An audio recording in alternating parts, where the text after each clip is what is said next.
Everyone welcome to our YouTube channel Akanksha ji सब। आज की इस वीडियो में हम लोग देखेंगे यार हमारा है चौथा चैप्टर वायु। हम क्लास 7 का ज्योग्राफी कंप्लीट कर रहे हैं। एनसीईआरटी देख रहे हैं हम सीटेट के लिए, या फिर आप किसी भी एग्जाम की प्रिपरेशन कर रहे हो टीचिंग के लिए या फिर किसी की, तो ये क्वेश्चंस तो आने ही हैं एनसीईआरटी से, तो हम कंप्लीट करते हैं इसको। उसके बाद से हम लास्ट जब हमारा पूरा 8 तक कंप्लीट हो जाएगा फिर चैप्टर वाइज हम क्वेश्चन देखेंगे जो आए हुए हैं प्रीवियस ईयर में। तो आप एसएसटी का पूरा मेरे साथ पढ़ सकते हो, और मैं साथ में आपको हिंदी भी कराऊंगी, सीडीपी भी कराऊंगी, और संस्कृत भी और इंग्लिश भी।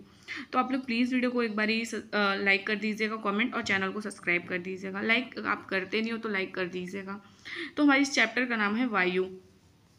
हमारी पृथ्वी चारों ओर से वायु की घनी चादर से घिरी हुई। देखो मान लीजिए हमारी अर्थ है और इसके चारों तरफ किससे घिरी हुई है? ये घनी चादर। कैसी चादर? वायु की घनी चादर से, जिसे वायुमंडल कहते हैं। इसको क्या बोलते हैं हम लोग? वायुमंडल। पृथ्वी पर सभी जीव जीवित रहने के लिए वायुमंडल पर निर्भर। भाई बिना हम हवा के तो रह नहीं पाएंगे, वायुमंडल तो हमें चाहिए ही।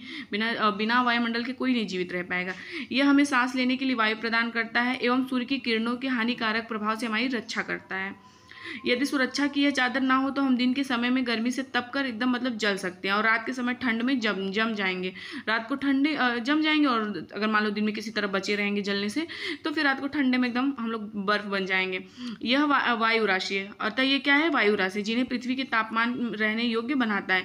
इसने ही हमें एक ऐसा ही राशि है कि जो हमें पृथ्वी पर रहने के योग्य बनाया है। वायुमंडल का संगठन। देखो अब यहाँ से पूछता है, क्या आप जानते हैं वायु का उपयोग हम सांस के लिए करते हैं? वास्तव में हम अनेक गैसों की मिश्रण होती है। ये जो वायु होती है ना, ये अनेक गैसों की मिश्रण होती है। नाइट्रोजन तथा ऑक्सीजन ऐसी दो गैसें जिसे वायुमंडल का बड़ा भाग बना है। ये देखो पूरा वायुमंडल है, सबसे ज़्यादा क्या पाया जाता है? नाइट्रोजन 78%। कितना पाया जाता है? 78%। मैं आपको एक चीज़ बोलूँगी, मैं जो लिख के बताती हूँ तो वही अगर आप कॉमेंट बॉक्स में लिख दोगे ना तो आप भूलोगे नहीं। और वही ऑक्सीजन जो है वो 21% पाया जाता है, और अन्य गैसें जो हैं 1%, जैसे कार्बन डाइऑक्साइड हो गया 0.3%, ऑर्गन हो गया 0.93%, और अन्य सभी 0.04% पाया जाता है। तो याद रखिएगा सबसे ज़्यादा कितना पाया जाता है? 2 का याद रखेंगे ना तो आपको याद हो जाएगा। Oxygen 21%, nitrogen 78%। सबसे ज़्यादा क्या पाया जाता है? नाइट्रोजन, फिर ऑक्सीजन। और अन्य गैसें जैसे कार्बन डाइऑक्साइड हो गई, हीलियम हो गई, ओजोन हो गई, आर्गन हो गए, हाइड्रोजन कम मात्रा में पाई जाती है। आप देख सकते हो। इन गैसों के अलावा धूल के छोटे छोटे कण भी हवा में मौजूद होते हैं। गैसों के अलावा भी धूल के छोटे छोटे जो कण होते हैं इन हवाओं में मौजूद होते हैं। आप इस चित्र को देख सकते हैं, जिसमें वायु के विभिन्न संगठनों के प्रतिशत दर्शाए गए हैं कि कितना % क्या पाया जाता है। यह बहुत बार क्वेश्चन आ चुका है। नाइट्रोजन वायु में सर्वाधिक पाई जाने वाली गैस है। देखो नाइट्रोजन क्या है? वायु में सर्वाधिक पाई जाने वाली गैसें हैं। जब हम सांस लेते हैं तब फेफड़ों में कुछ नाइट्रोजन भी ले जाते हैं और फिर उसे बाहर निकाल देते हैं। देखो जब हम सांस लेते हैं तो क्या करते हैं? फेफड़ों में कुछ नाइट्रोजन भी ले जाते हैं और फिर उसे क्या करते हैं? हम बाहर निकाल देते हैं। परंतु पौधों को अपने जीवन के लिए नाइट्रोजन की आवश्यकता होती है। देखिए जो पौधे होते हैं ना, उनको नाइट्रोजन की आवश्यकता है। जैसे हमें ऑक्सीजन की ज़रूरत होती है, पौधों को भी नाइट्रोजन की ज़रूरत होती है। वे सीधे वायु से नाइट्रोजन नहीं ले पाते, वो सीधे कि हवा से क्या होता है? नाइट्रोजन नहीं ले पाते। मृदा तथा कुछ पौधों की जड़ों में रहने वाले जीवाणु वायु से नाइट्रोजन लेकर इसका स्वरूप बदल देते हैं, जिससे पौधे इसका उपयोग करते हैं। देखो पौधे जो होते हैं ना, इसका उपयोग कैसे करते हैं? मिट्टी या फिर कुछ पौधों की जड़ों में रहने वाले जो जीवाणु होते हैं वायु से नाइट्रोजन लेते हैं, फिर इसका स्वरूप वो लोग चेंज कर देते हैं, इसको चेंज कर देते हैं, फिर इससे पौधे इसका उपयोग कर सकते हैं। ऑक्सीजन वायु में प्रचुरता से मिलने वाली दूसरी गैस है। कितना % पाया जाता है? 21% पाया जाता है। मनुष्य तथा पशु में सांस लेने में वायु से ऑक्सीजन प्राप्त करते हैं। देखो हम वायु से तो ऑक्सीजन लेते हैं ना। हरे पादप प्रकाश संश्लेषण द्वारा ऑक्सीजन उत्पन्न करते हैं। इस प्रकार वायु में ऑक्सीजन की मात्रा समान बनी रहती है। यदि हम वृक्ष काटते हैं तो संतुलन बिगड़ जाता है। देखिए अगर हम वृक्ष काटते हैं तो संतुलन बिगड़ जाता ही है। कार्बन डाइऑक्साइड अन्य महत्वपूर्ण। देखो कार्बन डाइऑक्साइड अन्य एक महत्वपूर्ण गैस है। हरे पादप अपने भोजन के रूप में कार्बन डाइऑक्साइड का प्रयोग करते हैं, ठीक है ना, और ऑक्सीजन वापस देते हैं। और क्या करते हैं? ऑक्सीजन वापस देते हैं। मनुष्य और पशु कार्बन डाइऑक्साइड बाहर निकालते हैं। मनुष्य और कौन? जो पशु होते हैं वो कार्बन डाइऑक्साइड बाहर निकालते हैं। मनुष्यों तथा पशुओं द्वारा बाहर छोड़ी जाने वाली कार्बन डाइऑक्साइड का मात्रा पादपों द्वारा प्रयोग की जाने वाली गैस के बराबर होती है, जिससे यह संतुलन बना रहता है। परंतु यह संतुलन कोयला व खनिज तेल आदि ईंधनों के जलाने से गड़बड़ा जाता है, क्योंकि देखो बहुत ज़्यादा ये सब हो रहा है ना, तो इन्वायरमेंट बहुत ख़राब हो रहा है। ये वायुमंडल में प्रतिवर्ष करोड़ों टन कार्बन डाइऑक्साइड की बढ़ोतरी करते हैं, बहुत ही ज़्यादा। परिणाम स्वरूप कार्बन डाइऑक्साइड का बढ़ा हुआ आयतन पृथ्वी पर मौसम तथा जलवायु को प्रभावित करता है। आप इस बार की गर्मी तो देखे होंगे, भूल तो सकते नहीं, और हम अभी भी गर्मी देख ही रहे हैं ना यार।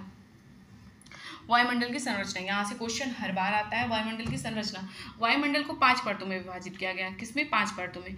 जो पृथ्वी की सतह से आरंभ होती है, सबसे पहले पृथ्वी की सतह से क्या होगा? क्षोभ मंडल, क्षोभ मंडल, फिर समताप मंडल, फिर मध्य मंडल, फिर वायुमंडल, फिर उसके बाद आएगा बहिर्मंडल। अब हम क्षोभ मंडल के बारे में सबसे पहले देखते हैं।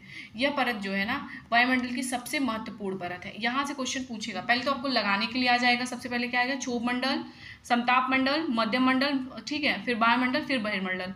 3-5 एक बार आप लोग जरूर सीक्वेंस से कमेंट कर दीजिएगा, ताकि आप भूलेंगे नहीं, क्योंकि अगर आप भूल जाए ना तो लगाने में हम सबसे पहले भूल जाते हैं।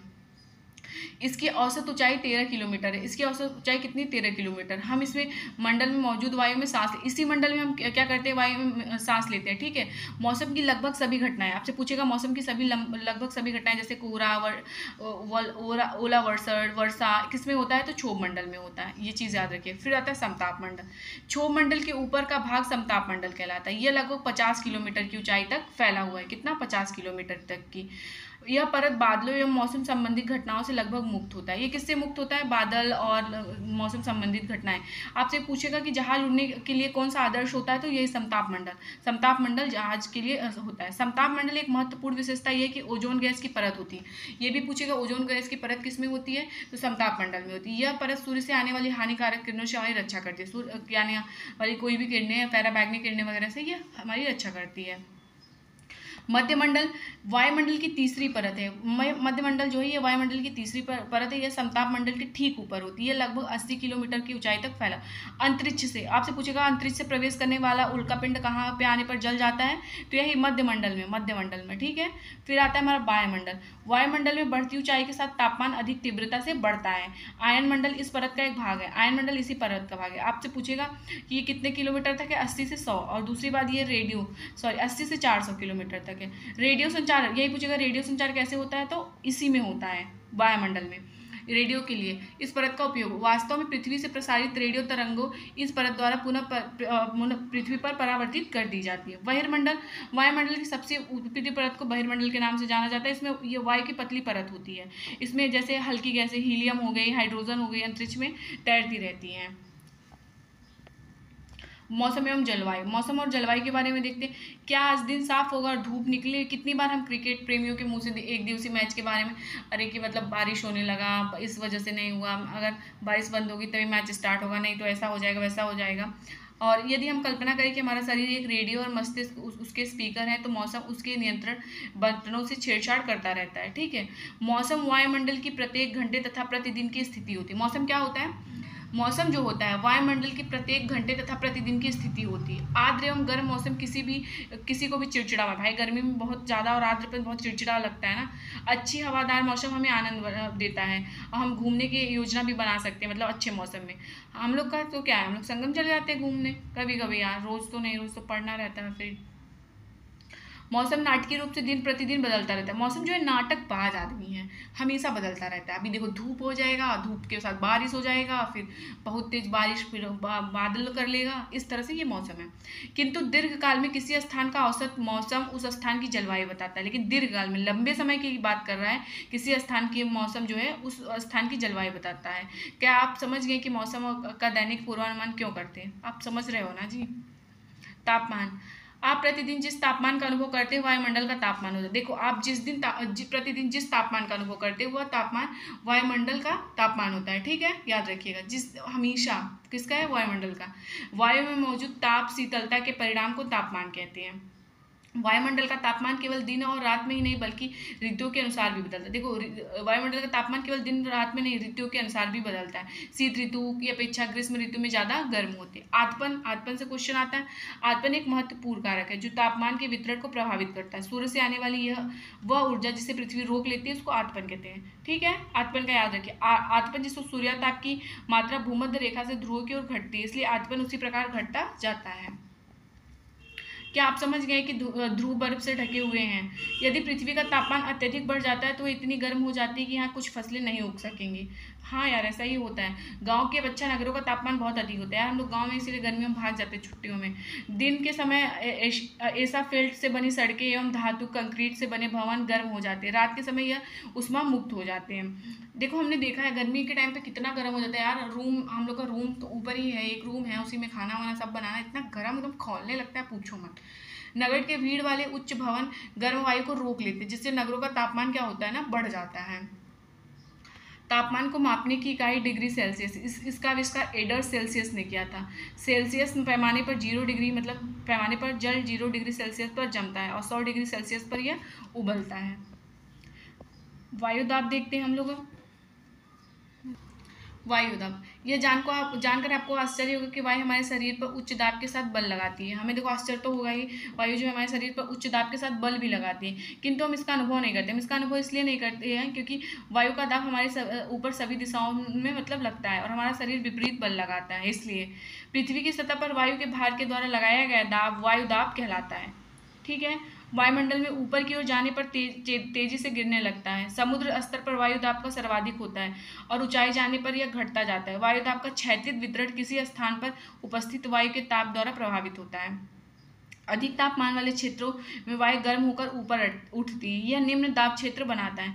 निम्न दाब बादल युक्त आकाश एवं नम मौसम के साथ जुड़ा होता है। कम तापमान वाले क्षेत्रों की वायु ठंडी होती है। इसके फलस्वरूप यह भारी मतलब कि होती है। हमारी वायु निजमित होकर उच्च दाब क्षेत्र बनाती है। उच्च दाब के कारण यह स्पष्ट एवं स्वच्छ आकाश होता है। वायु सदैव, देखो एक लाइन याद रखिएगा जहाँ से मैं आपको बता रही हूँ टिक लगा के, वायु सदैव हमेशा उच्च दाब से निम्न दाब की, उच्च से निम्न की ओर चलता है। ठीक है, वायु जो है गमन करता है, नहीं चलता है। पवन क्या होता है? उच्च दाब क्षेत्र से निम्न दाब की ओर जो है वायु गति करती है, इसको क्या बोलते हैं? पवन। आप पवन को काम करते देख सकते हैं। कैसे? पत्तियां उड़ती रहती है ना, गिरी रहती सूखी वाली, और धूल उड़ाता है ये अपने साथ। तूफान के समय पेड़ को भी उखाड़ देता है। कभी कभी जब पवन धीरे बहते तो आप इसे महीन धूल भी देखेंगे। गर्मियों के टाइम पे जब लू होता है यार, उड़ते देख सकते हैं। कभी कभी पवन इतनी तेज होती है कि इसके विपरीत दिशाओं में चलना बहुत तेज हवा चलता है। देखो आंधी में चल के दिखाओ, हिम्मत है रुक चल के। आपने अवश्य अनुभव किया होगा कि तेज पवन में छाता लेकर चलना आसान नहीं होता। छाता उड़ उड़ के गायब हो जाता है। तेज बारिश में छाता उड़ जाता है, तेज बारिश और तेज से एकदम हवा आ जाए। इसके 3 अन्य उदाहरण आपको बताना है। पवन को मुख्यतः 3 प्रकारों में बांटा गया है। यही चीज़ याद रखिएगा, पवन को मुख्यतः 3 प्रकारों में बांटा गया है। यहाँ से क्वेश्चन आता है, अस्थायी पवनें, मौसमी पवनें और स्थानीय पवनें। सबसे पहले अस्थायी पवनें, व्यापारिक पश्चिमी एवं पूर्वी पवनें अस्थायी पवनें होती हैं। ठीक है, अस्थायी पवनें कौन होती हैं? 2 बार बता रही हूँ ताकि आपको याद हो जाए। व्यापारिक पश्चिमी एवं पूर्वी पवनें होती हैं। ये वर्ष भर लगातार निश्चित दिशा में चलती है। वर्ष भर निश्चित दिशा में जो चल रही है उसको क्या बोलेंगे? अस्थायी ना। मतलब अस्थायी होना, जैसे हम लोग भी अस्थायी हैं ना, ऐसे कोई चीज़ भी कर रहे हैं। तो मौसमी पवनें, यह पवनें ऋतुओं में अपनी दिशा बदलती रहती है। उदाहरण के लिए भारत में मानसूनी पवनें, इनका नाम याद रखिएगा। स्थानीय पवनें, ये पवनें किसी छोटे क्षेत्र में वर्षा के दिन या किसी विशेष समय, मतलब कि स्थानीय मतलब कि स्थान के टाइम, जैसे कि यहाँ पे इस तरह का, जैसे हमारे यहाँ ऐसा वो चलेगा, उनके यहाँ वैसा चलेगा, गर्म और वैसा, जैसे लू इसके उदाहरण हो गए। ठीक है, इस तरह से स्थानीय मतलब कि एक क्षेत्र के यहाँ चल रहा है।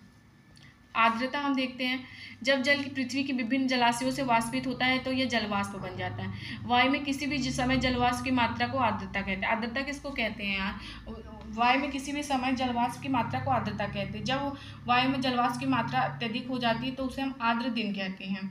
ये चीज़ याद रखिएगा। जैसे जैसे वायु गर्म होती है तो इसका जलवाष्प धारण करने की क्षमता बढ़ती जाती है। थोड़ी सी तबीयत खराब है यार, तो थोड़ा सा दिक्कत हो रहा है, लेकिन मैं मतलब अपनी पूरी कोशिश कर रही हूँ सही कराने का। इस प्रकार यह अधिक आर्द्र हो जाती है। आर्द्र दिन में कपड़े सूखने में काफ़ी समय लगता है और हमारे शरीर में पसीना आसानी से नहीं सूखता और हम असहज महसूस करते हैं। जब जलवाष्प ऊपर उठता है तो यह ठंडा होना शुरू हो जाता है। जलवाष्प संघनित होकर ठंडा होकर जल की बूंदें बनाते हैं। बादल इन्हीं जल के बूंदों का ही एक समूह होता है।